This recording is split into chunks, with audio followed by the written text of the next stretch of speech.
அரசமைப்பு சட்டத்திற்கு எதிரான பாஜக அரசின் தாக்குதலை தடுக்க வேண்டும், அதற்கு ஜனநாயக சக்திகள் ஓரணியில் அணிதிரள வேண்டும் என்று அறைகூவல் விடுக்கிற ஒரு மாபெரும் மக்கள் எழுச்சி பேரணியாக அது ஒருங்கிணைக்கப்படுகிறது.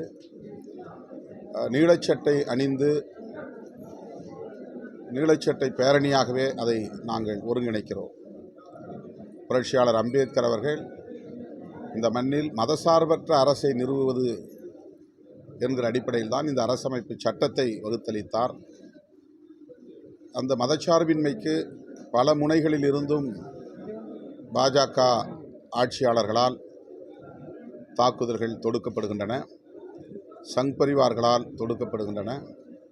ஆகவே சேவ் செக்யூலரிசம் என்கிற முழக்கத்தோடு, மதச்சார்பின்மை காப்போம் என்கிற முழக்கத்தோடு இந்த மாபெரும் மக்கள் திரள் எழுச்சி பேரணியை ஒருங்கிணைக்கிற இந்த சூழலில் விடுதலை சிறுத்தைகள் மட்டுமின்றி அனைத்து தரப்பு ஜனநாயக சக்தியிலும் இதில் தவறாமல் பங்கேற்க வேண்டும் என்கிற வேண்டுகோளையும் விடுக்கிறோம்.